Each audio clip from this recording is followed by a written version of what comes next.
fix natin kagabi. Lang ko guys. Ito pala yung binablog ko na binili ko na tip.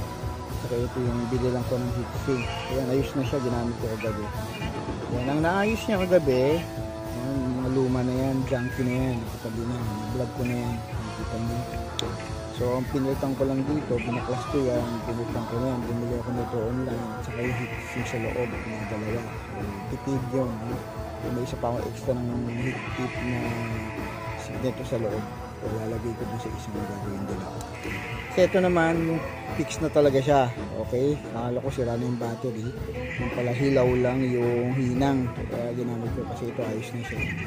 Magabi yan. Kasi ito, yung pinakaluma kong kable. Yung pinilitan ko na ng, yan, nakita niya yan. Bago na siya. Mas ginamit ko siya kagabi. Okay na siya, magagamit na siya sa gig. Hindi na tayo bumili ng kable. Kable na yun, mahal. So may mga kable pa akong aayusin dahil dito sa aking nagawang soldering. So ito, fix tayong gagawin para makalis tayo sa ating mga gamit sa gig.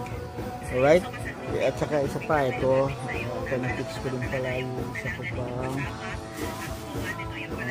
so na yun, pakita ko sa inyo kung alam nyo to ito, kung old schooler kayo na musician, kung alam nyo to ito din, pinix ko to bali, naklas ko sa loob yan.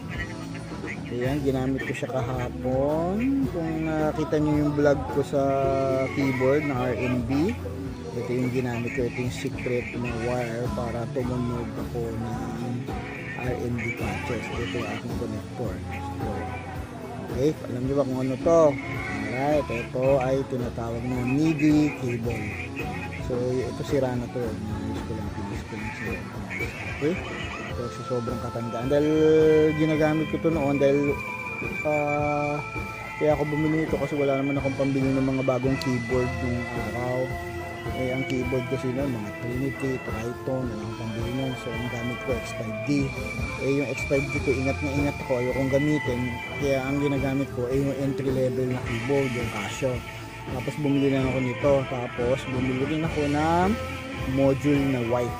So, ito lang yung ginagamit ko. Pero Casio keyboard, yung laging bit ko sa mga gigs ko. So, yun. Tatawanan niya ako kasi Casio yung gala ko. Pero, ang sikreto, ito.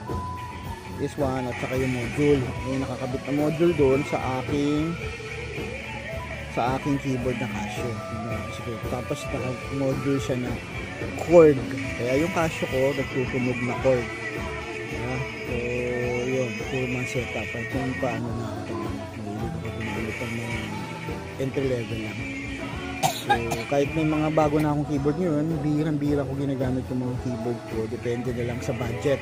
Pag maganda yung budget, may transportation, complete yung transportation, dito dinadala yung magagandang gamit ko. Hindi ko pag special show, backup na mawala ko.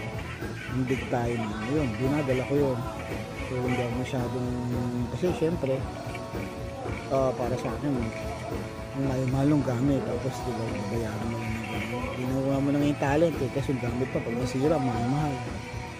Alright, kaya ganun ako noon, kahit noon may iba kong research ng mga bagong tunog at saka yung mga bagong technology na pwede gamitin sa gig. So ito yung isa sa mga ginagamit ko mula noon hanggang ngayon, sekreto ko sa patunog. Yan, MIDI. Ito kasi ngayon USB na mga connection, pero noon MIDI. MIDI cable. Importante ko ito. So, alright guys, hanggang dito na lang. Dan Jeremy on Dan Jeremy vlog.